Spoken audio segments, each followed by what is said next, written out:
कृष्णाय वासुदेवाय हरये परमात्मने प्रणतक्लेशनाशाय गोविन्दाय नमो नमः।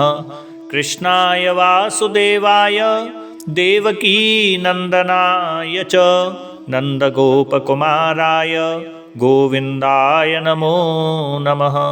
ओम नमो भगवते वासुदेवाय। श्रीमद्भागवते दशमस्कन्धे अथ सप्ताशीतितमोऽध्यायः। परीक्षित उवाच ब्रह्मन् ब्रह्मण्यनिर्देश्ये निर्गुणे गुणवृत्तयः कथं चरन्ति श्रुतयः साक्षात् सतः परे। श्रीशुक उवाच बुद्धीन्द्रियमनप्राणान् जनानाम् असृजत् प्रभुः मात्रार्थं च भवार्थं च आत्मने कल्पनाय च। शैषायुपनिषद्ब्राह्मी पूर्वेषां पूर्वजैर्धृता श्रद्धया धारयेत् यस्तां क्षेमं गच्छेद किञ्चनः। अत्र ते वर्णयिष्यामि गाथां नारायणान्वितां नारदस्य च संवादं ऋषिर्नारायणस्य च। एकदा नारदो लोकान् पर्यटन् भगवत्प्रियः सनातनमषिं द्रष्टुं ययौ नारायणाश्रमं। यो वै भारतवर्षेऽस्मिन् क्षेमाय स्वस्थये नृणां धर्मज्ञानसमुपेतम् आकल्पादाश्रितस्तपः। तत्रोपविष्टर्षभिः कलापग्रामवासिभिः परितं प्रणतो पृच्छत् इदमेव कुरुद्वः। तस्मै अवोचत् भगवान् ऋषीणां शृण्वतामिदं यो ब्रह्मवादः पूर्वेषां जनलोकनिवासिनां।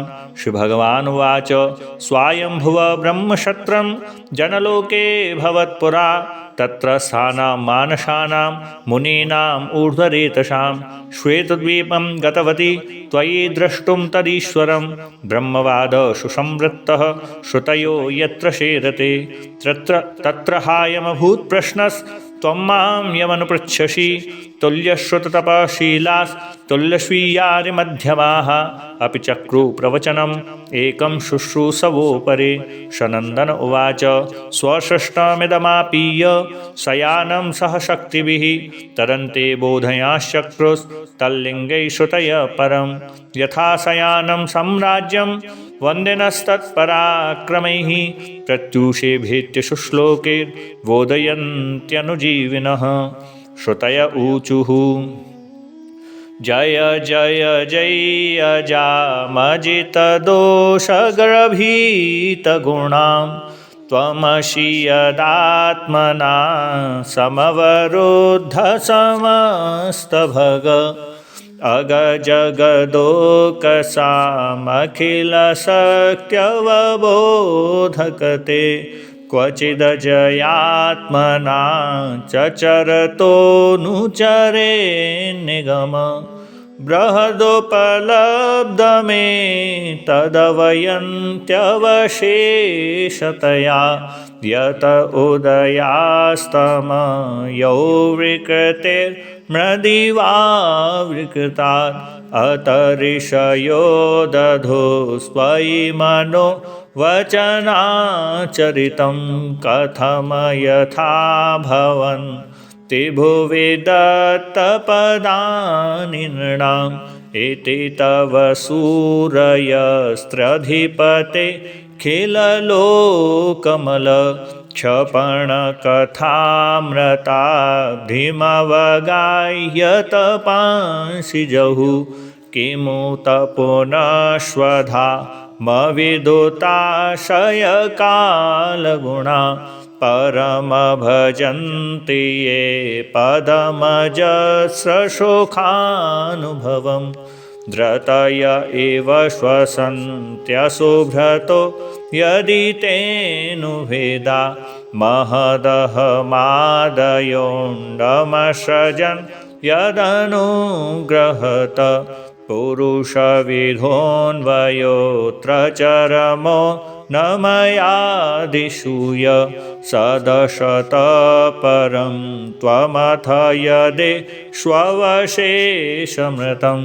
उदरमुपासते यऋषिवर्त्मशुकूर्पदृश परिसरपद्धतिं हृदयमारुणयोदहरं। तत उदगादनन्ततव धाम शिरपरमं पुनरिह यत्समेत्यनपतन्ति कृतान्तमुखे स्वकृतविचित्रयोनिषु विषनिवहेतुतया तरतमतश्चका शशनलवत् स्वकृतानुकृति अथ वितथा स्वमु स्ववितथं तव धाम समं विरजधियोन्वयत्यभिविपर्ण्यव एकरसं स्वकृतपुरे स्वमी स्वबहिरन्तरसंवरण तव पुरुषं वदन्त्यखिलशक्तिधृतोषकृतम् इति नृगतिं विवच्य कवयो निगमावपनम् भवत उपासते ग्रीमभवं भुवि विश्वसिता दुरवगमात्मत त्वनिगमाय तवाततनो चरितमहामृता धिपरिवर्तपरिश्रमणा न परिलसन्ति के चेदपवर्गमपीश्वरते चरणसरोजहंसकुलसङ्गविशिष्टग्रहा त्वदनुपथं कुलायमेदवात्मसुहृत्प्रियवत् चरति तथोन्मुखे त्वयि हि ते प्रिय आत्मनि च नवतरमन्त्यहो असदुपासनयात्महनो यदनुशया भ्रमन्त्युरुभये कुशरीरभृत निभृतमरुन्मनोक्षदृढयो गयुजो हृदीयन् मुनय उपासते तदरयोऽपि ययो स्मरणात् स्त्रिय उरगेन्द्रभोगभुजदण्डविषक्तधियो वयमपि ते क्षमा समद्रशोऽङ्घ्रिसरोजसुधा कैहनुवेदव तावरजन्मलयोऽग्रसरं यत उदगादृशिर्यमनुदेवगणा उभये तरहि न सन्न च सदुभयं न च कालजव किमपि न तत्र शास्त्रमवक्रशसयीत यदा जनिमशतसतो मृतिमुतात्मनि ये च विदां विपणमृतं स्मरन्त्युपदिशन्ति त आरूपितै त्रिगुणमय पुमान् इति विदा यदबोधकृता त्वयि न ततपरत्रस भवेदवबोधरसे सदैव मनस्त्रिव्र त्वयि विभात्य सदा मनुजात् सदविमृशन्त्यशे शमिदमात्मतयात्मविद न हि विकृतिं त्यजन्ति कनकस्य तदात्मतया स्वकृतमनुप्रविष्टमिदमात्मतयावशितं तव परियेचरन्त्यखिलश त्वनिकेततया त उत्पदाक्रमन्त्यविगणय्यशिरो निरते परिवयसे पशूनिवगिरा विबुधानपिता स्त्वयि कृतसौहृदा खलु पुनन्ति न ये विमुखा त्वमकरणस्वराडखिलका रकशक्तिधरस् तव वलिमोद्वहन्ति समदन्त्यजया निमिषा वर्षभुजोऽखिल क्षितिपतेरिव विश्वसृजो विदधति यत्र ये त्वधिकृता भवतश्चकिता स्थिरचरजातय शूरजयोत्थनिमित्तयुजो विहर उदीक्षया यदि परस्य विमुक्ततत न हि परमस्य कश्चिदपरो न परस्य भवेत् वियत इवापदशतवशु न्यतोलां ददतः अपरिमिता ध्रुवास्तनुभृतो यदि सर्वगता तर्हि न शास्यते ते नियमो ध्रुवनेतरथा अजनि च यन्मयं तदविमोच्य नियन्त्रि भवेत् सममनुजानतां यदमतं मतदुष्टतया न घटत उद्भव प्रकृतिपुरुषयोरजयोरुभययोजा भवन्त्यशुभ्रतो जलबुद्बुदवत् त्वयि त इमे ततो विविधनामगुणैः परमे सरित इवार्णवे मधुनिलिल्युरशेषरसा नृषो तव मायया भ्रमममीष्ववगत्य त्वयि सुधियो भवे ददति भावमनुप्रभवं कथमनुवर्ततां भवभयं तव यद्भ्रुकुटी सजति मुहुस्त्रीणि मिरभवच्छरणे शुभयं विजितहृषिकवा युभिरदान्तमनस्तुरगं य इह यन्ति यन्तो मतिलोलमुपायखिद व्यसनशतान्विता समवहाय गुरोशरणं वणिज इवाजसन् त्यकृतकर्णधरा जलधौ स्वजनश्रोतात्मदारधनधामधरासुरथैः त्वयि सति किं नृणां शयत आत्मनि सर्वरसे इति सदजानतां मिथुनतो रतये चरतां सुखयति कोन्विह स्वविहते स्वनिरस्तभगे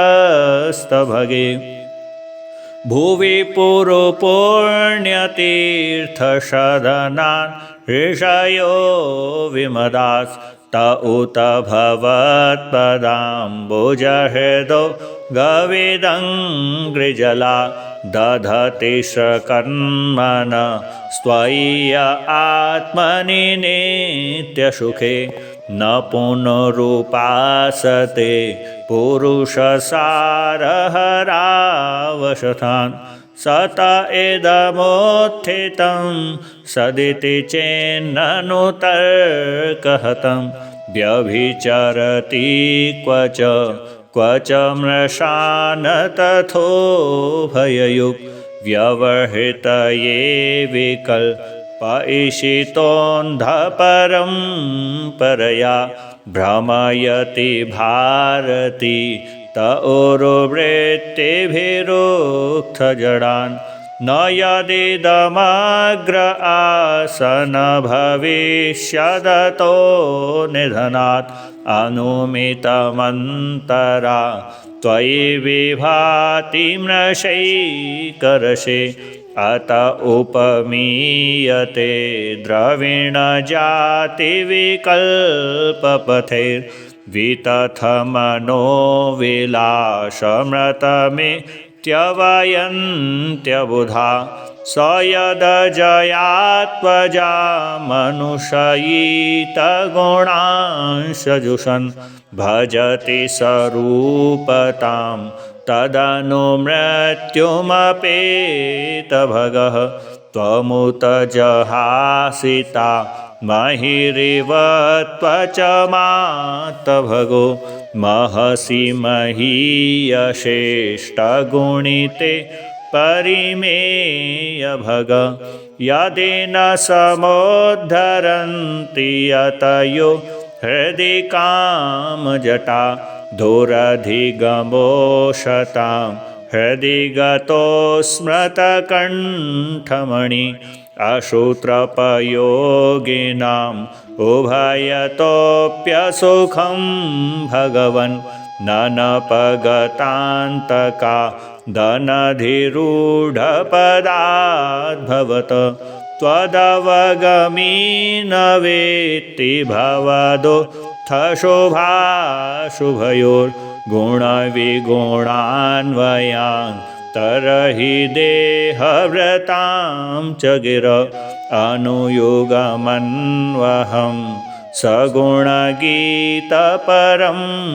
परया श्रवणभृतो यत स्वमपवर्गगतिर्मनुजै द्युपतय एव ते न ययुरन्तमनन्ततया त्वमपि यदन्तराण्डनिचया ननुषावर्णा ख इव रजांशिवान्ति वयसा सहयश्रुतय स्वैः फलन्त्यतन् निरशनेन भवन्निधना।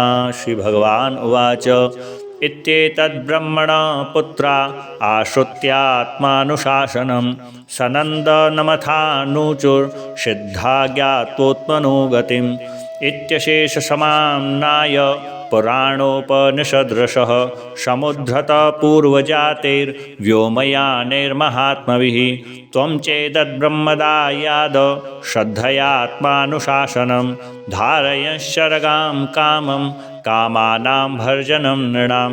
श्रीशुक उवाच एवं स ऋषणादिष्टं गृहीत्वा श्रद्धयात्मवान् पूर्णश्रुतधरो राजन् आहवीरव्रतो मुनिः। नारद उवाच नमस्तस्मै भगवते कृष्णायामलकीर्तये यो धत्ते सर्वभूतानाम् अभवायुषति कला इत्याद्यमिषमानम्य तच्छिष्यांशमहात्मनः ततो गादाश्रमं साक्षात् पितुर्द्वैपायनस्य मे सभाजितो भगवता कृताशनपरिग्रह तस्मै तद्वर्णयामाश नारायणमुखाश्रुतम् इत्येतद्वर्णितं राजन् यन्न प्रश्नो कृतस्त्वया यथा ब्रह्मण्यनिर्देश्ये निर्गुणेऽपि मनश्चरेत्। योऽस्योत्प्रेक्षक आदिमध्यनिधने यो व्यक्तजीवेश्वरो यषष्टवेदमनुप्रविश्य ऋषिणा चक्रे पुरसास्थिता यं सम्पद्य जहात्यजामनुषैः सुप्तकुलायं यथा तं कैवल्यनिरस्तयोनिमभयं ध्यायेदजस्रं हरिम्। जय जय स्वस्ति। श्रीमद्भागवते महापुराणे पारमहंस्यां संहितायां दशमस्कन्धे उत्तरार्धे नारद नारायण संवादे वेदस्तुतिर्नाम सप्ताशीतितमोऽध्यायः। श्रीबालकृष्णचरणार्पणमस्तु। कृष्णाय वासुदेवाय हरये परमात्मने प्रणतक्लेशनाशाय गोविन्दाय नमो नमः। कृष्णाय वासुदेवाय देवकीनन्दनाय च नन्दगोपकुमाराय गोविन्दाय नमो नमः। श्रीगोविन्दाय नमो नमः।